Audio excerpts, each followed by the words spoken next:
मागील आठवड्यामध्ये दिल्लीमध्ये 5,000 शेतकऱ्यांच्या समवेत देशातील 500हून अधिक शेतकरी संघटनांची संयुक्त बैठक पार पडली आणि देशामध्ये कृषी संकट जे निर्माण झाले आणि शेतकऱ्यांची अवस्था बिकट झाली, आत्महत्या वाढल्या आहेत, या पार्श्वभूमीवरती 10 ऑगस्ट रोजी आज संपूर्ण देशभरामध्ये जेल भरो आंदोलन करण्याचं ठरवण्यात आलं होतं।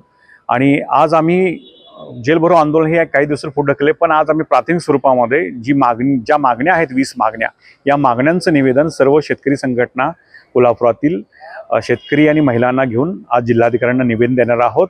सर्वप्रथम आम्ही याच्याद्वारे मागणी करणार आहोत राष्ट्रपतींच्याकडे, जिल्हाधिकाऱ्यांच्याकडे निवेदन देऊन की अमेरिका भारत व्यापार करार जो आहे, या व्यापार करारामध्ये शेतकऱ्यांच्या हितांची तडजोड केली जाणार आहे। अनेक शेती उत्पादनं जे आहेत, ज्याच्यामध्ये दुधाचा समावेश आहे, अनेक शेती उत्पादन समावेश आहे, याच्यामध्ये जो आहे की निर्यात करता येणार नाही आहेत, आयात माल करावा लागणार आहे। त्याच्यामुळे शेतकऱ्यांच्या हा जो माल आहे त्याची विक्री होणार नाही, तो पडून राहणार आहे किंवा त्या दर्जामध्ये स्पर्धेमध्ये तो टिकणार नाही आहे। दुसरी महत्त्वाची जी गोष्ट आहे, कृषी विपणन धोरण जे आहे, हे कृषी विपणन धोरण जे आहे 3 कृषी कायदे आंदोलन करून सरकारने मागे घेतले होते, पण ते कृषी विपणन धोरणाच्या मागच्या दाराने या पद्धतीनं ती धोरणं आणली गेलेली आहे। तिसरं महत्त्वाचं जी खाजगी वीज विधेयक जे आहे, हे याद्वारे विजेचं खाजगीकरण करणार आहे, अदानीला या पद्धतीचे कंत्राट दिले जाणार आहेत, तर ते थांबवलं पाहिजे। शेतकऱ्यांना 24 तास वीज जी आहे ती मिळाली पाहिजे। शेतकऱ्यांच्या आत्महत्या वाढल्या देशभरामध्ये आणि त्या प्रत्येक शेतकऱ्याला देशभरातल्या कुठल्याही कानाकोपऱ्यात असेल तर 25 लाख रुपये नुकसान भरपाई देण्यात यायला पाहिजे। मनरेगा जी शेतकऱ्यांना आणि शेतमजुरांना दिलासा देणारी योजना होती, त्याच्यामध्ये अनेक चुकीचे बदल जे आहेत त्यांनी केले, त्यांना रामजी योजना असं नाव देऊन बदल केले आहेत, हे बदल थांबवले पाहिजेत आणि रोजगार हमी खऱ्या अर्थाने त्या ठिकाणी दिली पाहिजे।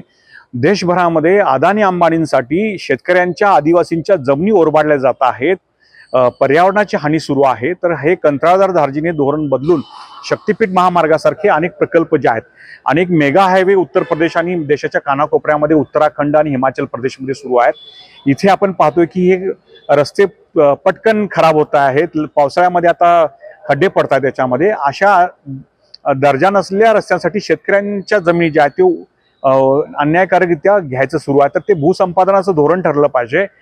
जो कायदा आहे भूसंपादन 2013चा, तो लागू करायला पाहिजे।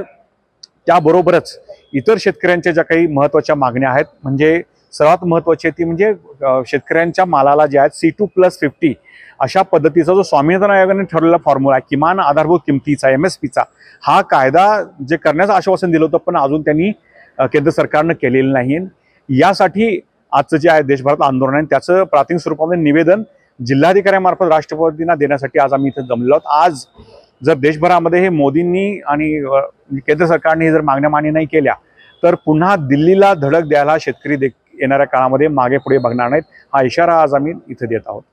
हे सरकार जे आहे हे लबाडांचे सरकार हे सिद्ध झालेलं आहे। ज्यावेळी 3 कृषी कायदे मागे घेत असताना त्यावेळी शेतकऱ्यांच्या प्रतिनिधींशी चर्चा केल्यानंतर कृषी मंत्री तेव्हाचे होते, त्यांनी आश्वासन दिलं होतं की MSPचा कायदा आम्ही करू, तुम्ही आंदोलन मागे घ्या।